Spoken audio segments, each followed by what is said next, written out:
Buenas tardes a todos, soy Yolanda Ávila del podcast de gasrenovable.com. Seguimos en EGEC 2025 en Energy Global Expo and Congress con nuestras entrevistas podcast y ya con la última del día, porque la feria está ya en la recta final del día. Tenemos junto a nosotras a Gabriel Butler, que es CEO de la empresa Genia Bioenergy, una empresa valenciana muy potente y muy relevante, que justo ayer recibió un premio aquí en la feria, un premio a la innovación, muy merecido por cierto, porque yo conozco la empresa y puedo dar fe de ello. Ahora nos hablará Gabriel con un poquito más de detalle.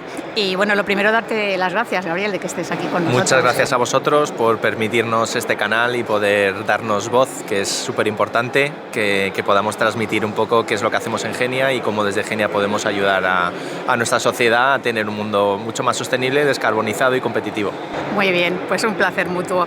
Le comentaba a Gabriel que el anterior invitado, que ha sido Ricardo Romaguera, pues que hemos decidido romper la parrilla de preguntas y nos hemos vuelto muy espontáneos y que vamos a ver qué surge de la entrevista. Pues vamos al lío. Que son las mejores, personalmente son las mejores. Pues hay mucho de qué hablar. Yo vengo motivado y dispuesto a todo.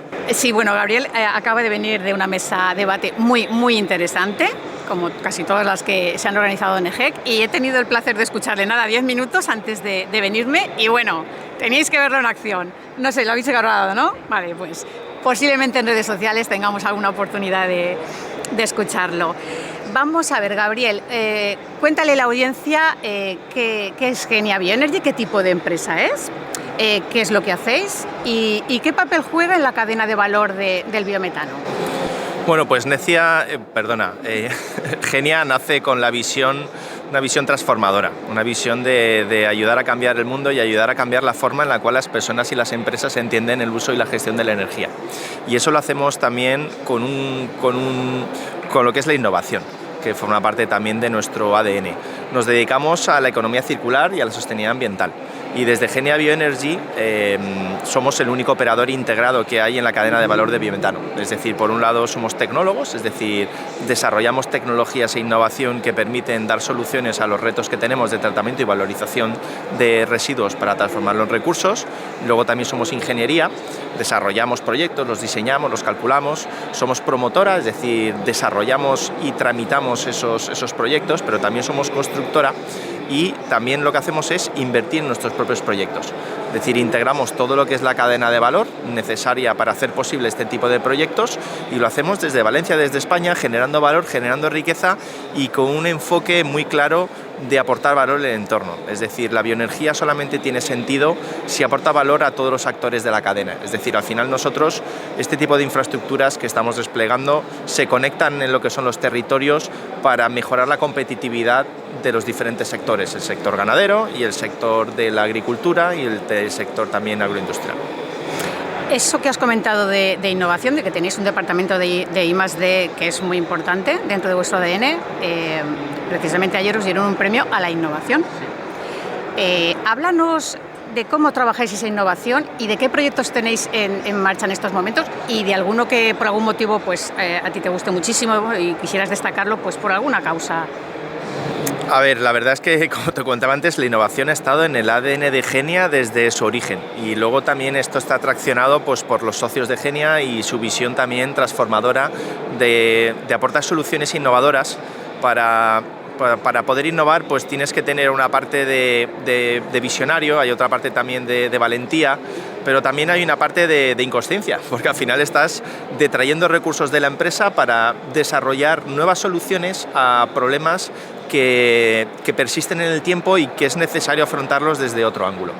Nosotros ahora, por ejemplo, estamos participando en proyectos como el de Sapal, que es un proyecto que se enfoca en el sector del olivar, del alperujo.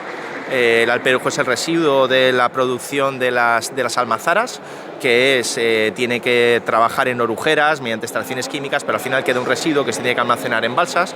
Bueno, pues estamos desarrollando una serie de bacterias especializadas capaces de digerir esos alperujos y poder transformarlos en gases renovables y en enmiendas fertilizantes. Con las dificultades que tienen los alperujos porque tiene una serie de fenoles que son inhibidores de las bacterias, porque el aceite de oliva tiene unas bondades increíbles, pero eso también afecta a las bacterias que tenemos en nuestros digestores.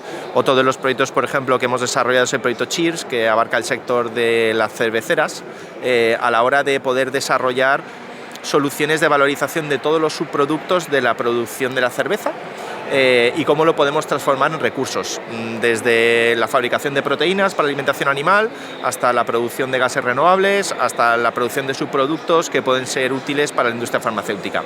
También hemos trabajado en proyectos de digestión seca o proyectos en los cuales utilizamos los digestatos para cultivar larvas de mosca que son precursores de antibióticos. Hemos participado en proyectos para poder valorizar el salgazo, que son estas algas que hay en el Caribe tan complejas y que están contaminando por culpa del cambio climático y del incremento de temperatura de los océanos. Bueno, pues estamos desarrollando tecnologías para poder intentar valorizar el salgazo y transformarlo, porque ahora se saca de las playas pero se pudre. Y uno de nuestros proyectos estrella, muy valenciano, como empresa valenciana, era el reto que teníamos con el tema de la paja del arroz. Menos mal que lo has sacado, que estaba esperando a que acabaras. Sí, estaba ahí haciendo un recorrido. Entonces, bueno, como empresa muy valenciana y como muy valencianos, hemos vivido, pues bueno, lo que nos gusta hacer los valencianos, que es, al igual que la falla, le pegamos fuego a nuestros monumentos, pues con el arroz, después de producirlo, lo que hacemos es quemarlo. Y estas 3 días de fuego. Exactamente, y estas prácticas pues no están acordes con lo que es la normativa de la Unión Europea. Por otro lado, generan un impacto ambiental en el entorno, generan partículas, hay problemas respiratorios documentados en los centros de salud de los pueblos que están a la periferia de la Albufera. Es decir, es un problema de contaminación, de emisiones de partículas y de CO2 que es insostenible. Es insostenible porque tampoco ha habido otra solución tecnológica que permitiera dar una respuesta a este problema, que no solamente es un problema que existe históricamente en la región de Valencia, que se queman unas 120.000 toneladas, creo que son unas 100 y pico, bueno, luego te daré el dato, ¿vale? Una cantidad ingente. Sí, pero es un equivalente a 600 piscinas olímpicas que se pegan fuego, para que nos hagamos cuenta de lo que es el volumen aproximado.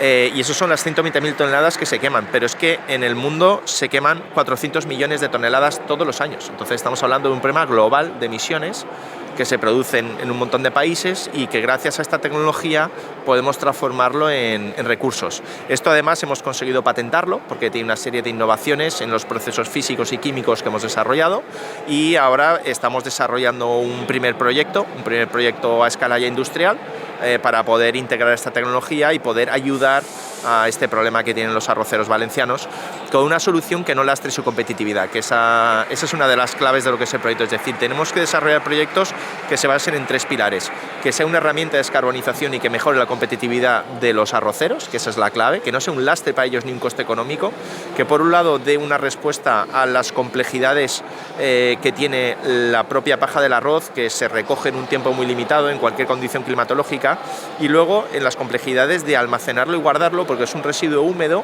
que fermenta y arde.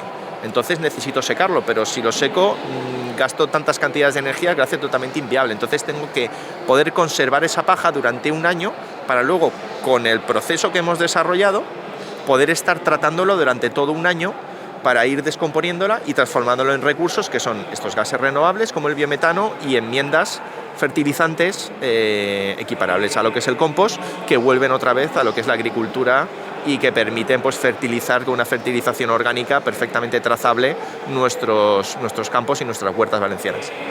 ¿Y la innovación la aplicáis solo a la materia orgánica desechada o también estáis aplicando innovación en los procesos? Por ejemplo, ¿trabajáis en la eficacia de las plantas de biogás? ¿Innováis también ahí?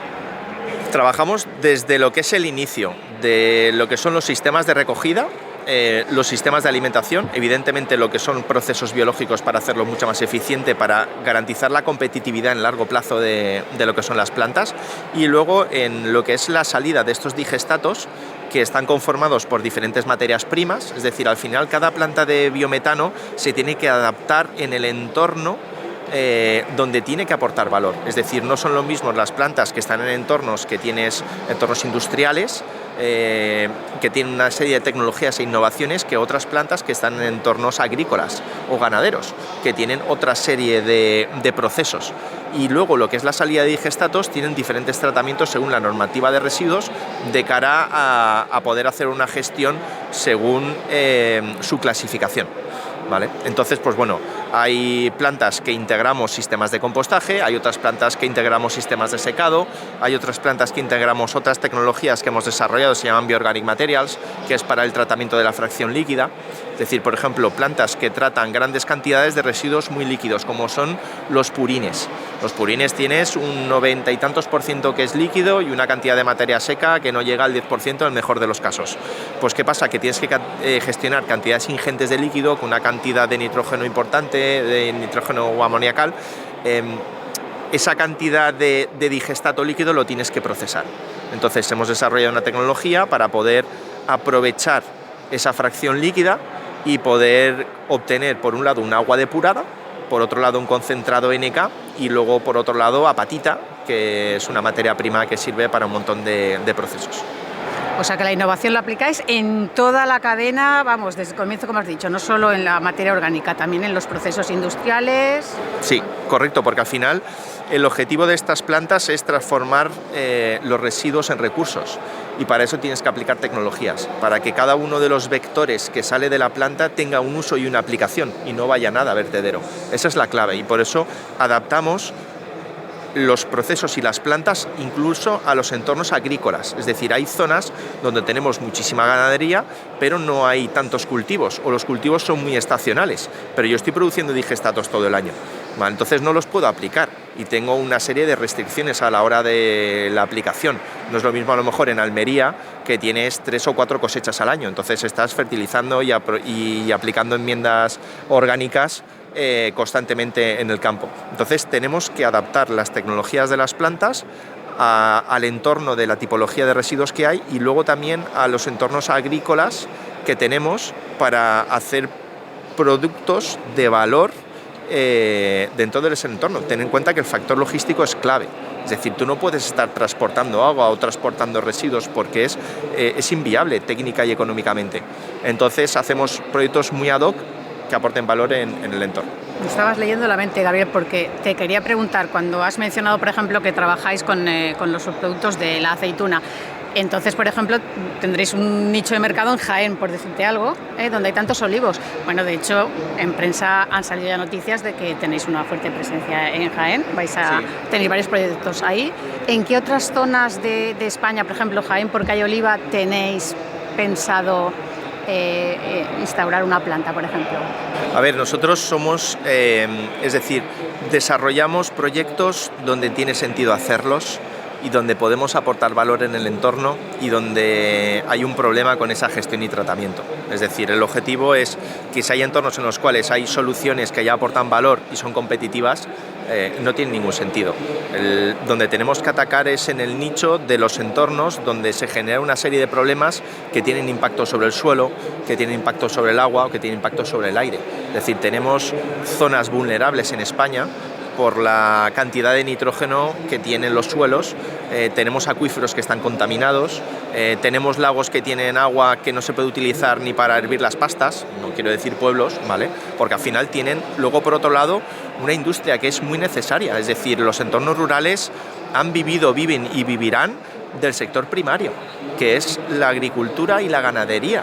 No van a fabricar microchips en los pueblos, por desgracia, ¿vale? Ni van a fabricar cohetes espaciales. Entonces debemos de ayudarles a buscar soluciones que a través de la bioenergía permita garantizar su supervivencia, su sostenibilidad y su competitividad, haciéndolos mucho más sostenibles. Y eso no es estar en contra de las macrogranjas, es decir, lo que están pretendiendo, ¿vale?, es que dejemos de tener nuestra propia soberanía alimentaria. Es decir, quieren que dejemos de producir nuestros propios huevos, quieren que dejemos de producir nuestra propia leche en nuestras vacas, porque hay otra serie de intereses que se mezclan con todo el tema de la independencia también energética, que también habla el biometano, es decir, oye, tenemos que ser capaces de producir nuestros propios combustibles, pero claro, pero ya no seremos dependientes de otros países. Si yo hago una planta de biometano, estoy creando un yacimiento de gas renovable. ¡Ostras! Es que creo un yacimiento aprovechando unos residuos que hay en el entorno y estoy además permitiendo generar unos recursos que son aprovechados por la agricultura para volver a cultivar maíz, para volver a cultivar cebada, para poder volver a cultivar otros elementos que vuelven a nuestra sociedad en un kilómetro cero generando valor y economía.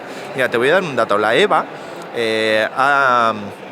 ha publicado un estudio recientemente que marcaba unas inversiones en plantas de biometano en Europa que se van a hacer de 25.000 millones. Quiere decir que parte de esos 25.000 millones van a ir destinados a inversiones que se van a hacer en España en plantas de biogás y biometano, generando empleo aquí. Es decir, son empresas españolas las que construyen las plantas de biometano, las que montan los digestores, las que hacen el movimiento de terrenos. Es decir, esto no va de comprar coches en China, que se genere el valor en China, sino esto va de construir plantas en España con nuestros propios industriales, los electricistas, los fontaneros, los que montan las naves industriales. Todos los productos y todas las tecnologías que se integran en las plantas de biometano son desarrolladas en España por fabricantes españoles, la gran mayoría de ellas, a diferencia de otras tecnologías que a lo mejor, y yo soy un seguidor de la fotovoltaica, llevo 20 años desarrollando plantas fotovoltaicas, pero ahora mismo la fabricación de paneles fotovoltaicos está centralizada en China. ¿Vale? Entonces, pues estás favoreciendo que el PIB de China crezca, ¿vale?, frente al PIB de la industria europea. Pero es que con el biometano estamos hablando de que esos 25.000 millones es de empresas españolas que generan empleo, ¿vale?, que luego además van a generar una competitividad en los sectores que ayudan. Y eso lo cifra en la EVA en 12.000 millones anuales. Es decir, los beneficios económicos de la actividad de estas plantas de bioenergía por la generación de combustibles renovables, por la generación de empleo, por la consolidación de los diferentes sectores, agroindustrial, ganadero, agricultura y a nivel de impuestos, en 12.000 millones al año. Luego, al final, si de verdad queremos proteger los entornos rurales, que insisto, no van a fabricar cohetes espaciales ni van a fabricar microprocesadores, lo que tenemos que hacer es hacer buenos proyectos en coordinación con estos ganaderos y con estas empresas agroalimentarias para que den solución a sus problemas y mejoren su competitividad y sostenibilidad en el largo plazo. Y con toda esta innovación, Gabriel, lo que está claro es que las plantas son cada vez más seguras, competitivas y eficientes. ¿Qué le dirías a toda esta gente que dice todo lo que se está diciendo por ahí de las plantas de biogás? El problema es que se basa en el miedo, es decir, está habiendo una ingeniería social que basa en la generación de miedo, en infundios. Es decir, si yo cierro los ojos y digo que van a hacer un proyecto que no entiendo de qué es, pero que me va a generar cáncer, que va a generar tal olor que no voy a poder vivir, que van a contaminar los acuíferos, que van a contaminar mis suelos, que va a depreciar el valor de las viviendas, yo abro los ojos y digo, yo no quiero esa mierda en mi casa. Claro, pero es que es mentira.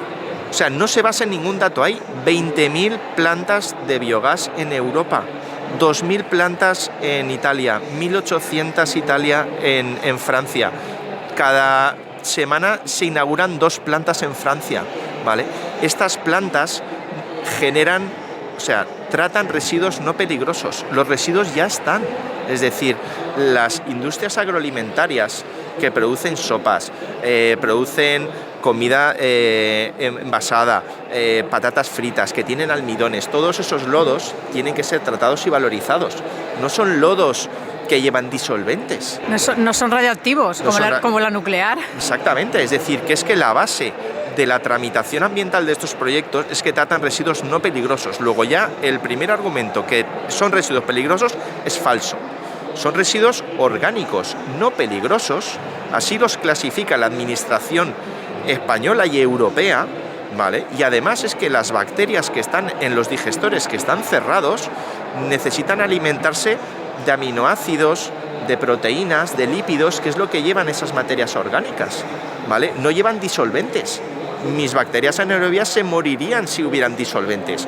Luego, si de base estamos tratando residuos no peligrosos, muchas de las afirmaciones que esto genera cáncer o genera esterilidad son falsas. Además, habría un problema epidemiológico. O sea, cadáveres tampoco. Cadáveres de animales tampoco, es que se oye decir bueno, por ahí. hay plantas que pueden tratar residuos categoría 3, pero para eso tienen que tener una serie de características técnicas y están obligados a pasteurizar. Entonces tú tienes sus procesos de higienización y de pasteurización perfectamente controlados. Entonces las plantas que decidan poder dar una solución en el entorno donde haya cadáveres, ¿vale?, pues evidentemente tendrán que aplicar una normativa que es hipergarantista en términos de higienización y de pasteurización, ¿vale?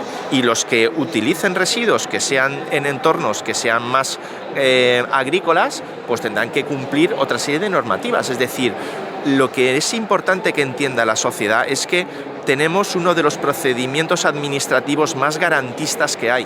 Tramitar un proyecto de este tipo tardas 4 años en hacer estudios técnicos, en informes, pasas por medio ambiente, pasas por residuos, pasas por calidad ambiental, pasas por paisaje, pasas por urbanismo, pasas por patrimonio, pasas por confederación geográfica, pasas un montón de estudios y sales a información pública, contestas a las alegaciones, te adaptas a la normativa, es decir, son proyectos hiperseguros, pero es que ya existen en Europa. Esto no es Science Rocket, esto no es cohetes espaciales, estos son plantas que en un ambiente cerrado y controlado recepcionan residuos orgánicos no peligrosos con una trazabilidad exquisita porque nos lo exige la norma de ISCC, es decir, los camiones están trazados desde el origen hasta el final, se contabilizan hasta los kilómetros y la energía primaria que utiliza ese camión. ¿Por qué? Porque estoy produciendo un combustible avanzado que tiene que además haber captado ese CO2, ¿vale? Entonces, el biometano ya no solamente es capaz de descarbonizar, sino es capaz de ser un sumidero de CO2. Entonces, hay una trazabilidad desde el origen del residuo hasta lo que es el tratamiento de la planta, y luego también se analiza todo lo que son los parámetros, las tecnologías, incluso la energía que estamos utilizando en la planta. Es decir, nosotros, por ejemplo, utilizamos energía renovable en nuestras plantas de biometano. No utilizamos energía fósil. Para todo lo que es la demanda térmica estamos utilizando biomasas ecológicas que aparte generan empleo en los entornos y ayudan a la limpieza de los montes, ¿vale?, para que evitemos también los incendios y generan economía local. Entonces utilizamos calor y no utilizamos calor con gas de origen fósil, utilizamos calor con biomasas naturales, con pellets, ¿vale? Luego utilizamos energía eléctrica renovable unas veces con fotovoltaica y otras veces con eólica o con contratos que hacemos directamente, PPAs, con terceros.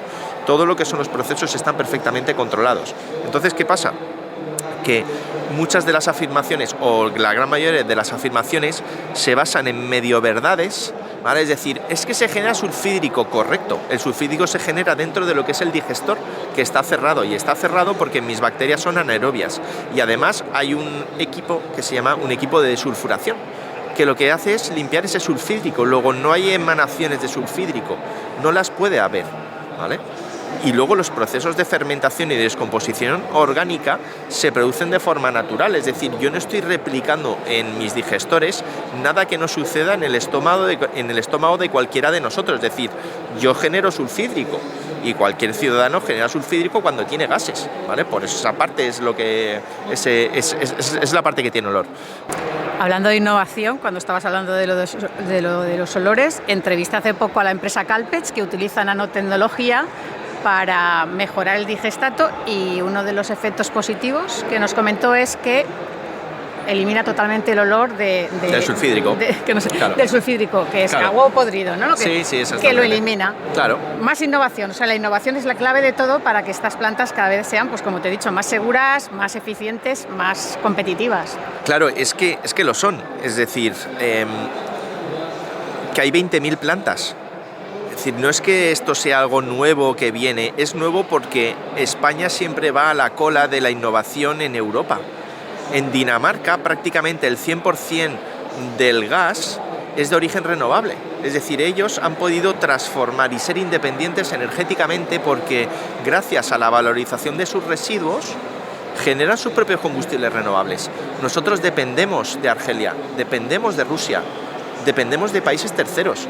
Necesitamos hacer yacimientos de gases renovables que generen el valor en la economía rural, que va de esto, es decir, necesitamos generar valor, necesitamos generar empleo. Fijar ese empleo rural supone que esa granja no tenga que cerrar.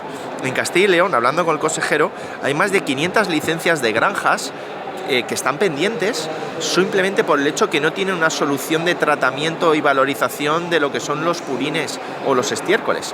Y estas plantas van a ayudar a desimpactar.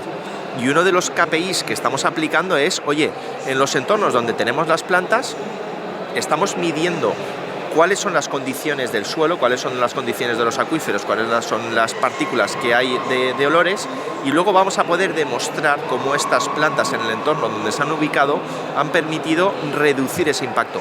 Porque si cuando antes la granja de cerdos echaba los purines en los campos y ahora va a una planta que lo trata, lo valoriza y obtiene enmiendas fertilizantes y ya no echa esos purines en los campos, los pueblos van a dejar de oler, va a dejar de haber moscas. Es que de verdad hay pueblos que no se puede vivir, pero el problema es que lo soportan porque su sustento es la economía que ha existido siempre, que es la ganadería y es la agricultura. Y no podemos destruir el único sustento que tiene el sector primario. Y luego dentro del sector primario está la evolución, que son el sector agroindustrial, empresas agroalimentarias que son referentes a nivel nacional, que producen productos alimentarios que son de una calidad exquisita, que se exportan, que nos dan de comer, ¿sabe? Y que los tenemos en los mostradores de nuestros mejores supermercados en Consum y en Mercadona, ¿vale? Y que son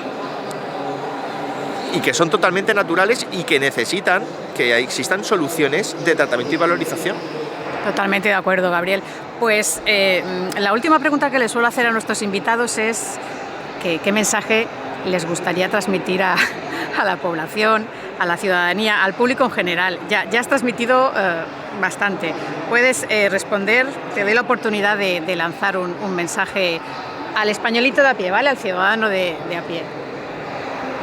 Que no les manipulen con el miedo, que no los instrumentalicen, que no manipulen a ancianos, a jubilados, a gente que no tiene la capacidad de poder obtener información de otros medios diciéndoles que esto va a traer la desgracia, va a traer la despoblación, cuando es en realidad todo lo contrario. Siempre ha existido bulos. Existió bulos cuando empezó la radio, los cuales decían que la gente iba a escuchar voces y se iban a volver locos. O con los microondas, por ejemplo, lo tenemos más cerca, que decía que iba a generar cáncer y que iba a destruir los alimentos. ¿Cuántas veces nos han generado miedos con la innovación y con la transformación? El otro día aparecía un artículo. En Europa tenemos 13.000 normas frente a 3.500 que hay en Estados Unidos. 13.000 normas que están impidiendo la innovación, que están impidiendo que se abran empresas, que están impidiendo que se genere economía. Ese es el gran problema que tiene. Vivimos con una normativa que nos está matando, está quitando la competitividad de nuestras industrias. Ya no pueden competir porque tienen que cumplir tantas normas, ¿vale?, que es imposible. Hemos matado el desarrollo de las tecnologías de microprocesadores, hemos matado el desarrollo de las industrias farmacéuticas. Ahora nos acabamos de cargar uno de los sectores que son tractores en España, que tenemos la Ford, que tenemos SEAT, tenemos Renault, tenemos fábricas en el País Vasco de Mercedes. Van a dejar de ser competitivas. ¿Por qué? Pues porque tanta normativa ha quitado esa competitividad. Entonces, ¿qué pasa? Que la gente está siendo manipulada en base a la mentira o en base a las medio verdades. Y medio verdades significa que sí es verdad. Puede haber alguna planta de biometano antigua, ¿vale?, que se haya dedicado no a hacer biometano, sino a lavar residuos, y que en vez de decir que sus residuos pasaban por el digestor, los han aplicado directamente en el campo. O en vez de hacer que esos residuos estén 30 días como mínimo que tienen que estar en el digestor para que se descomponga esa materia orgánica, a los 5 días lo sacan para que entre otro camión. Y luego cogen ese digestato que no es digestato y lo aplican directamente al campo. Y ese digestato huele, por supuesto que huele, pero no es digerido. Es decir, no podemos, por malas prácticas de 2 o 3 empresas, condenar a un sector que es clave para el sector primario y que es clave para la transformación de los entornos rurales y de la industria agroalimentaria. Pues estaréis de acuerdo conmigo, queridos oyentes, que este ha sido nuestro entrevistado más apasionado del día. El mensaje es alto, claro, contundente. Voy a decir, como siempre digo, que estoy de acuerdo con él. La verdad, yo no lo podría haber expresado mejor. Tienes un discurso muy bien elaborado y con mucho sentido común, Gabriel. Y me parece que esta entrevista ha quedado muy, muy enriquecedora y muy clarificadora. Te quiero dar las gracias por haber aceptado la invitación de estar aquí hoy con nosotros. Pues a ti también. La verdad ha sido una experiencia buenísima. A la plataforma garrenoval.com por dar voz. Pues de nuevo enhorabuena por el premio a la innovación, porque si te has dado cuenta, la mayor parte de la entrevista, sin haberlo premeditado, hemos hablado de innovación y creo que es un tema muy relevante, como ya ha quedado claro. Bueno, pues un placer y hasta la próxima. Espero que haya una próxima, un placer. Gabriel. Sí. Adiós. Gracias, chao.